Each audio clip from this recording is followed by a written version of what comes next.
வணக்கம் நண்பர்களே. இந்த எம்சிசி ரூம்னு சொல்லி ஒரு வீடியோ போட்டிருப்பேன். அதில் வந்து நம்ம அந்த காலம்லாம் வந்து கொஞ்சம் பாதி போட்டாச்சு, இன்னும் பாதி இருக்குது.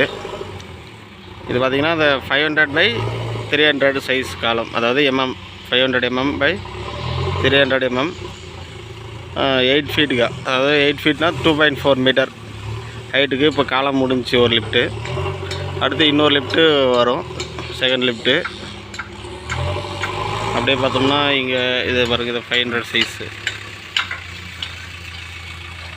இந்த ஒரு காலம் பார்த்திங்கன்னா கார்னரில் வந்து 1 மீட்டர் பை 750 mm சைஸு,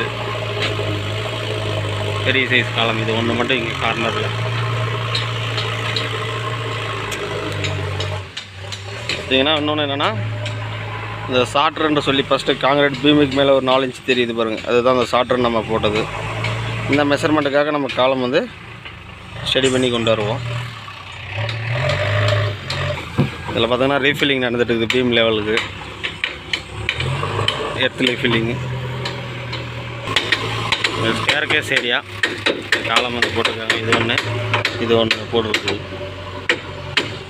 இது staircase area 850 mm by 750 mm size காலம். எல்லாமே வந்து 2.4 மீட்டர், அதாவது 8 அடிக்கு காலம் பாக்ஸ் யூஸ் பண்ணியிருக்குது.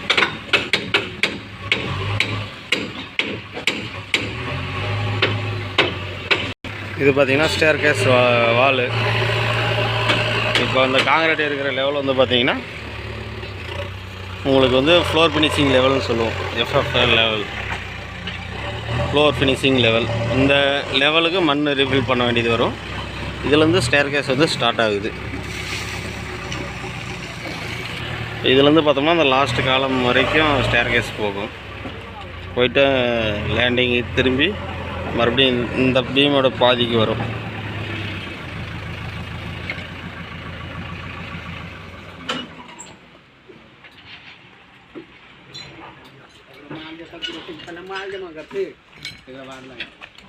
ரீஃபில்லிங் பண்ணியாச்சு. இது தண்ணி விட்டு டம்பிங் பண்ணணும் அந்த பார்ட்டு.